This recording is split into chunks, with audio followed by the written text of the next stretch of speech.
Good morning. Good morning. Hello. Good morning. Good morning from Denver, Colorado. This is Good. Forstman with Culture Talk and Teresa. Yeah, I'm dialing in from Saratoga Springs, New York. Really good to be here today. Yeah. Teresa and I are the co-founders of Culture Talk, and we have been hosting this sort of 20-minute conversation on Thursdays that we call Thursdays with Culture Talk.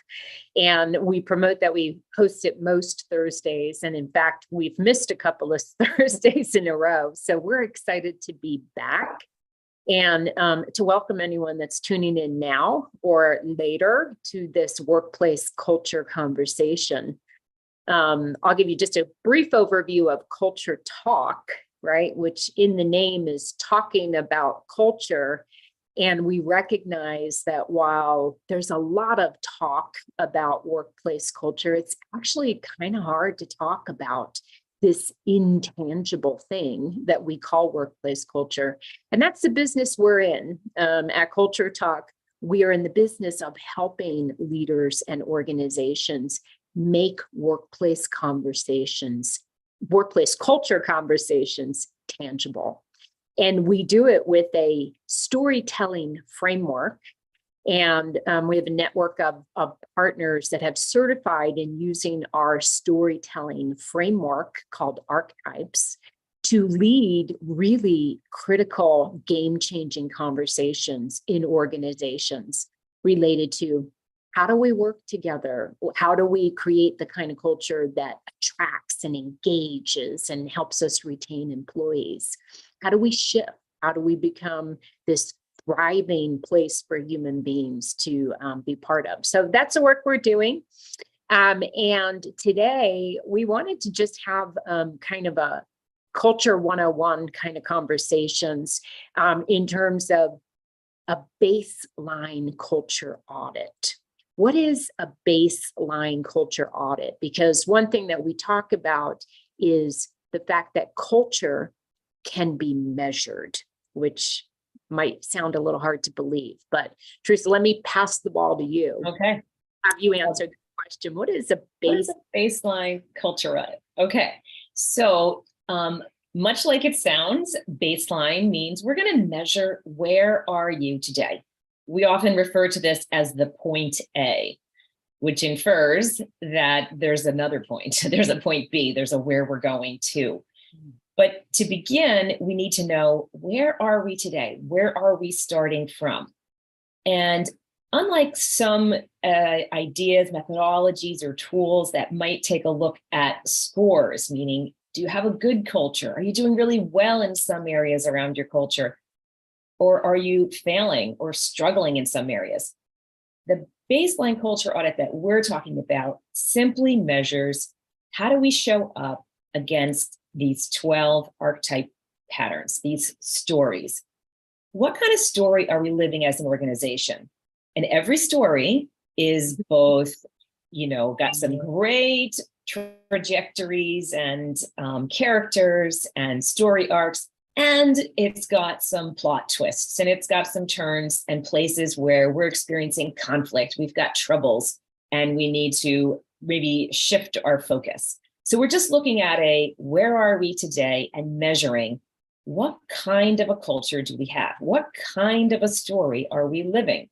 I love when you talk about the plot twists. I haven't heard us use that expression before, but I think it just points at one of our beliefs is that there is no perfect culture, right? Culture is made up of human beings, and there aren't any perfect human beings. So in a culture where in every culture, there's going to be strengths that are the things we're known for, the things that drive our success. And there's going to be what we call in archetype language, shadow. And the shadow often is creating some of those plot twists that you're referring to. Right, exactly. Another term we use are story points.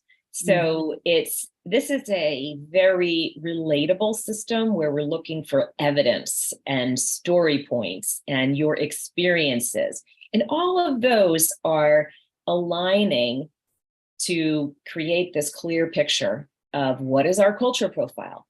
today. Where are we today? So that's kind of the starting point, and the early thinking about a baseline culture audit.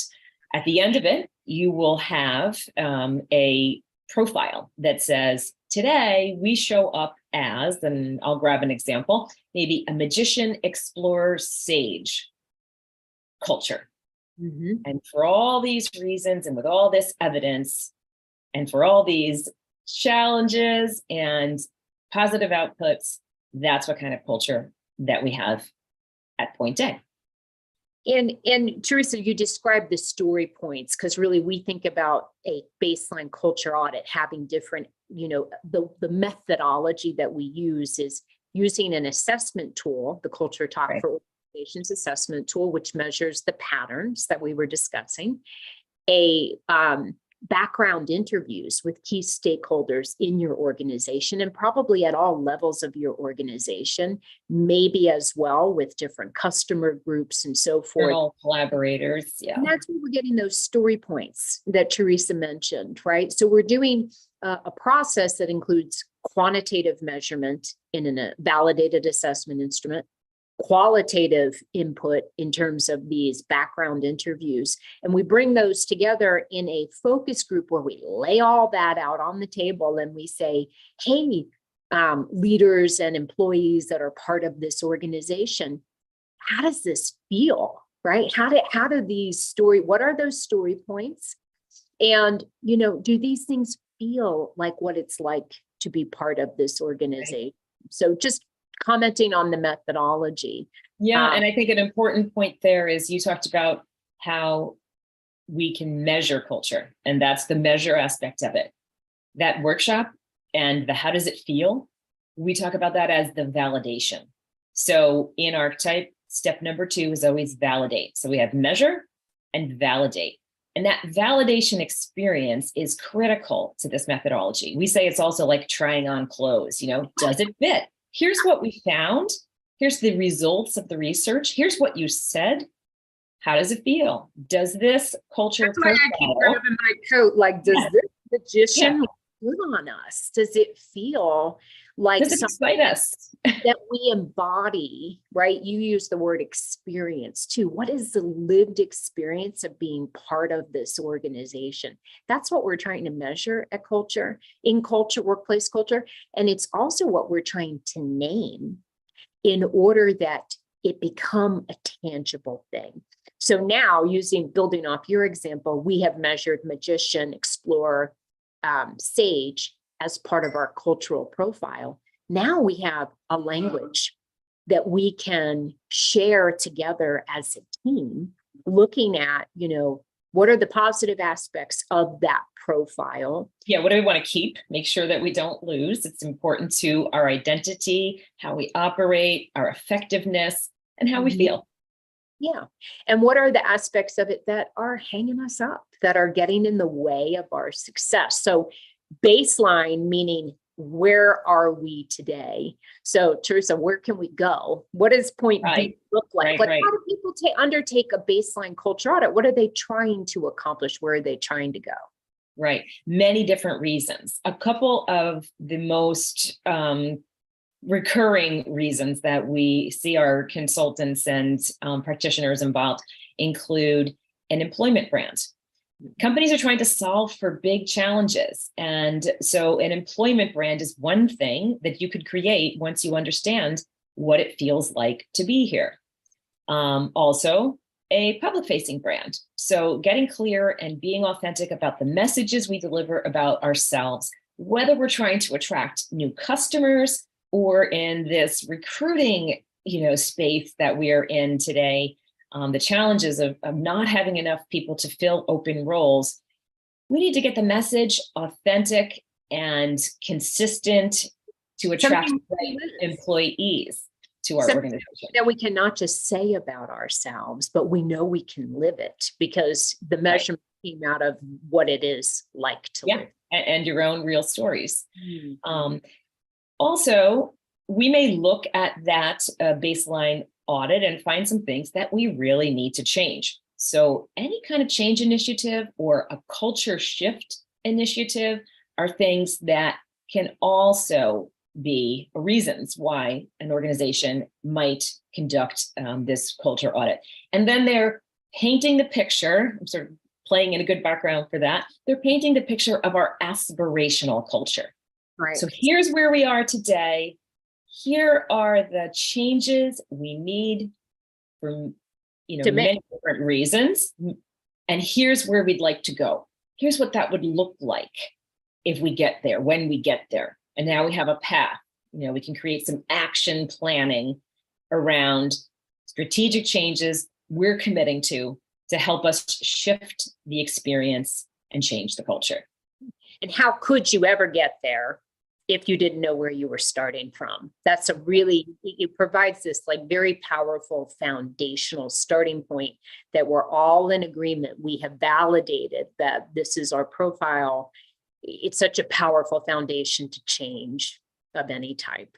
And that I'll jump in there too, because that leads us to another way that you can apply the thinking. And that's that, is your organization growing through an M&A strategy? Are you acquiring other companies? And how does culture play in M&A, right? We know that companies can look really aligned or like good matches operationally.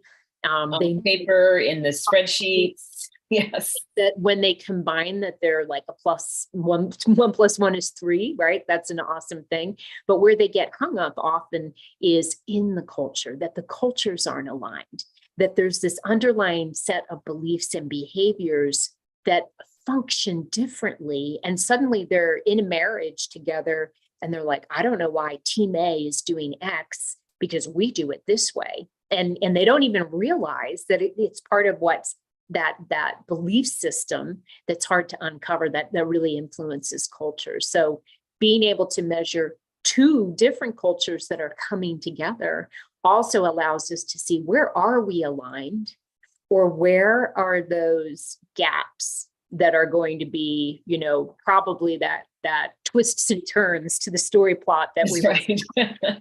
Lots of twists and turns in the M&A. And I think that also in any of these situations, going back to something you said a little bit ago, that common language. Yeah. So we expect when you bring 2 cultures together, there are going to be plot twists. We expect in a change initiative that there is going to be conflict potentially or challenges.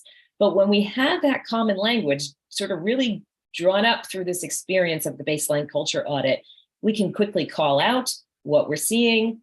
It becomes about the pattern that's on repeat, not about the person. And we can come to, it's like a shortcut, right? To get to clarity and understanding, improved communication, and more effective outcomes. So having that experience and going through that process provides that common language. So if some of this is resonating, if any of the situations we just described, you need help with an employment brand, or you're working through some huge change initiative, you're working through M&A, and you would like to consider, how could I take these ideas and this baseline culture audit into a process that you're spearheading, we'd love to talk to you. We, as Teresa mentioned, have a network of partners that are certified to take this system into those kinds of conversations. And we're doing it in 17 countries. I was going to say, right, the numbers keep going up, right? We've added a few countries just this month. Yeah.